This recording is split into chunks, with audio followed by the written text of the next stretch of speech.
జై శ్రీరామ్. మీ X pastor CH Anand. ఈ రోజుల్లో సత్యాన్ని నమ్మడం కంటే అబద్ధాన్నే నమ్మడం అలవాటు చేసుకున్నారు ప్రజలు.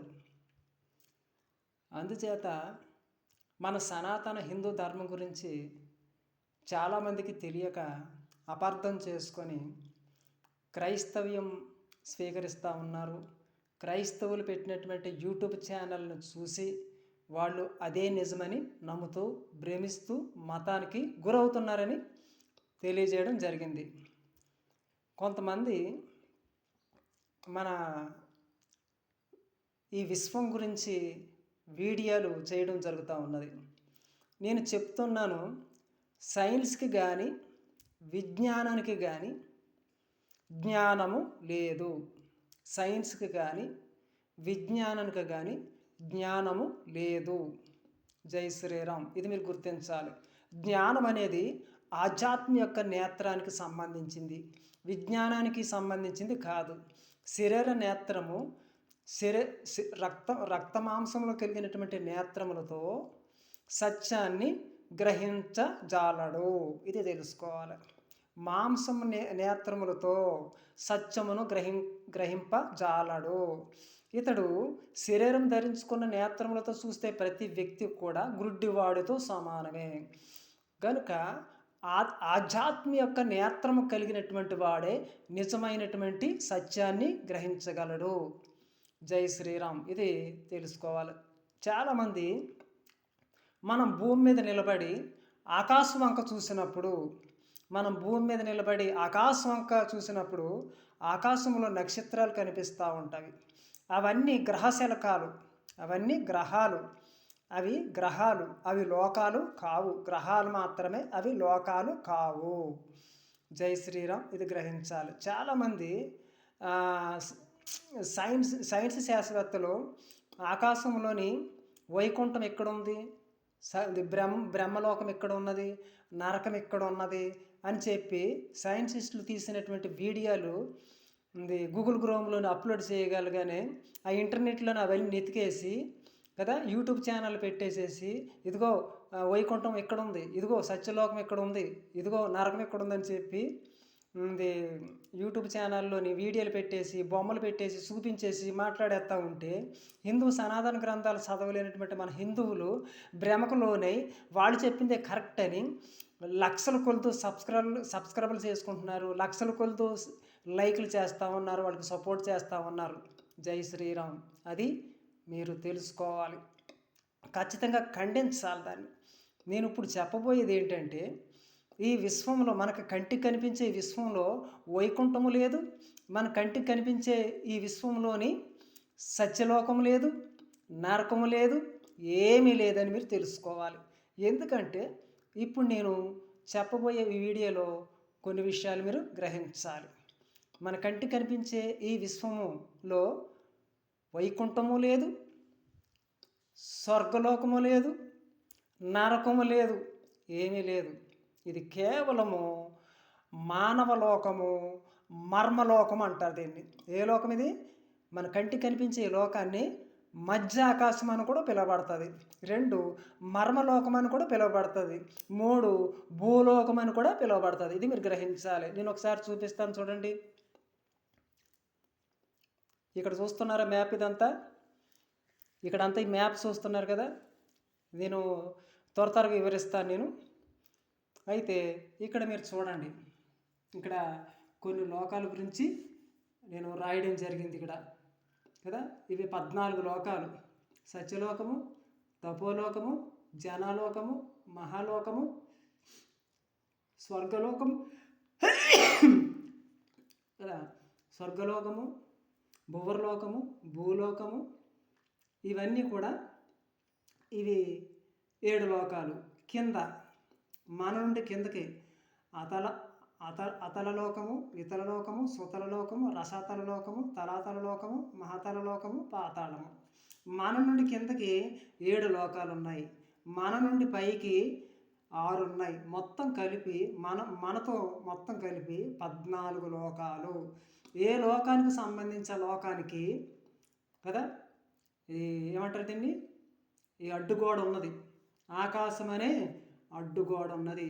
ఒక లోకానికి సంబంధం లేకుండా ఈ ఈ యొక్క ఆకాశము అనబడేటువంటి అడ్డుగోడలు ఉన్నాయి కనుక ఒకదాంతో ఒకటి కలిసి లేదు, ఒకదాంతో ఒకటి సంబంధం లేదు. వీటికి ద్వారాలు ఉన్నాయి. ఆ ద్వారాలు కనుగొనడం అసాధ్యము. జై శ్రీరామ్. కనుక ఒక లోకంతో సంబంధము లేదు. ఆకాశం అనే ఇది రేఖలు ఉన్నాయి, అంటే గోడలు ఉన్నాయి, అడ్డుగోడలు ఉన్నాయి. గోడ అంటే అదొక మాయాశక్తితో నిర్మించబడినటువంటి అడ్డుగోడలు అవి. ఒక లోకానికి సంబంధం లేదు. ఈ 14 లోకాలు ఇది ఇక్కడ చూడండి, ఇది నిరాకారము. 14 లోకాలు కలిపి ఒక నిరాకారంగా ఏర్పడింది. 14 లోకాలు కలిపి ఒక నిరాకారంగా ఏర్పడింది. ఇదిగో చూడండి, నిరాకారము అంటే నిలబడి ఉన్నది, ఆకారము అంటే చూడండి గుండ్రముగా ఉన్నది కదా, ఆకారము, నిరాకారము. చూడండి, నిరాకారము. 14 లోకాలు కలిపితే ఒక నిరాకారము. 14 లోకాలు కలిపితే ఒక నిరాకారము. ఇలాంటి నిరాకారాలు చూడండి ఎన్నున్నాయో. ఇలాంటి నిరాకారాలు ఎన్నున్నాయో చూడండి. ఇలాంటి నిరాకారాలు చాలా ఉన్నాయి.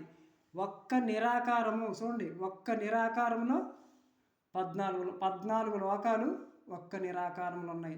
ఒక్క నిరాకారంలోని 14 విశ్వములు ఉన్నాయి. ఒక నిరాకారంలో 14 లోకాలు ఉన్నాయి. కనుక ఒక్క నిరాకారాన్ని పరిపాలించడానికి 3 ప్రధాన పాలకులు ఉంటారు. ఒక్క నిరాకారాన్ని పరిపాలించడానికి ముగ్గురు ప్రధాన పాలకులు ఉంటారు. ఒకరు విష్ణువు, 2 బ్రహ్మ, 3 శివుడు. మీరు గమనించాలి, ఒకరు విష్ణువు, 2 బ్రహ్మ, 3 శివుడు. ఒక్క నిరాకారాన్ని పరిపాలించడానికి ఈ ఒక్క నిరాకారంలో 14 లోకాలు ఉన్నాయి. ఇలాంటి నిరాకారాలు కోట్ల కొలుదుగా, లక్షల కొలుదుగా, వేల కొలుదుగా ఉన్నవి. అంటే ఎంతమంది శివుళ్ళు ఉన్నారు, ఎంతమంది బ్రహ్మలు ఉన్నారు, ఎంతమంది విష్ణువులు ఉన్నారు, మీరు ఒకసారి లెక్క పెట్టగలరా? చాలామంది ఈ మధ్యన దేవుళ్ళ ప్రసంగాలు ఎక్కువైపోయినాయి. మీరు చూడొచ్చు ఇక్కడ ఎన్ని నిరాకారాలు ఉన్నాయో. ఒక్క నిరాకారాన్ని పరిపాలించడానికి 3 ప్రధానులు ఉన్నారు, విష్ణు, బ్రహ్మ, శివుడు. ఒక్క నిరాకారంలో 14 లోకాలు ఉన్నాయి. ఇలాంటి నిరాకారాలు, ఇలాంటి లోకాలు ఎన్నో ఉన్నాయి. ఇవన్నీ కూడా నిరాకారాలే. ఒక్కొక్క నిరాకారంలోని 14 లోకాలు ఉన్నాయి. ఒక్కొక్క నిరాకారంలోని 3 పాలకులు ఉన్నారు. ఎంతోమంది విష్ణువులు, ఎంతోమంది శివుళ్ళు, ఎంతోమంది బ్రహ్మలు ఉన్నారు. చూడండి, ఇది దేవ్యలోకం, ఇది 4 మండపాలు, ఇది శక్తిపీఠం. దేవ్యలోకము, శక్తిపీఠము, 4 మండపాలు. ఇక్కడి నుంచే ఆ శక్తి ఈ యొక్క దీన్నంతటిని కూడా పాలిస్తూ ఉంటుంది. శక్తి ఈ దేవిలోకం నుంచి ఈ శక్తి ఈ 4 మండపాల్లో తన కార్యాలు జరిగిస్తూ ఈ పరిపాలన అంతటా కూడా కొనసాగిస్తూ ఉంటుంది. జై శ్రీరామ్.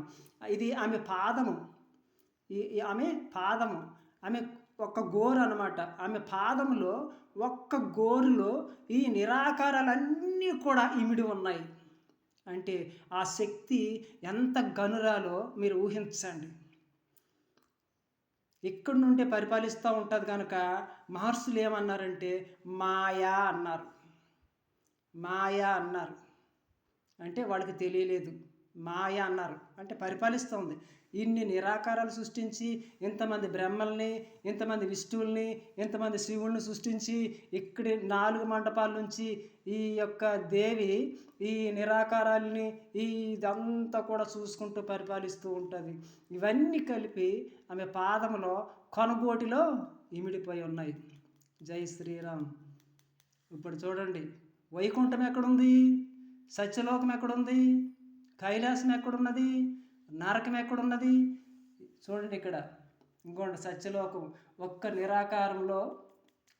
నిరాకారంలో తలభాగంలోని సత్యలోకము. ఇదిగోండి సత్యలోకము. పాతాళము చూడండి, ఒక్క నిరాకారంలో లాస్ట్నే పాతాళం ఉంటుంది. ఇది భూలోకము మయ అనేది నిరాకారం, ఆకారం. జై శ్రీరామ్. ఇది వివరించడానికి చాలా టైం పడుతుంది. దేవిలోకము కదా, శక్తిపీఠము, మండపాలు, ఆమె పాదము, ఇవన్నీ కలిపి ఆమె గోరులో ఇమిడిపోయి ఉన్నాయి. ఒక చిన్న గోరులో ఇమిడిపోయి ఉన్నాయి లోకాలన్నీ కూడా. ఎంతోమంది బ్రహ్మలు, ఎంతోమంది శివుళ్ళు, ఎంతోమంది విష్ణువులు, ఎంతోమంది బ్రహ్మాది దేవుళ్ళు, ఎంతోమంది ఇంద్రాదులు, రాక్షసులు, గాంధర్వులు, నాగకన్యలు, ఎంతోమంది కోట్లుగా ఈ విశ్వం అంతటా కూడా వ్యాపించున్నారు. ఒక్కొక్క నిరాకారంలో వ్యాపించున్నారు. మానవులు ఉన్నారు ఈ అన్ని విశ్వాల్లో, అన్ని నిరాకారాల్లో, అన్ని విశ్వాల్లో కదా. భగవంతుడు ఉన్నాడు, మానవులు కూడా ఉన్నారు. ఈ యొక్క విశ్వంలోనే కాదు, అన్ని నిరాకారాల్లోని మానవులు ఉన్నారు. జై శ్రీరామ్. మరొక వీడియోతో కలుద్దాం. Thank you.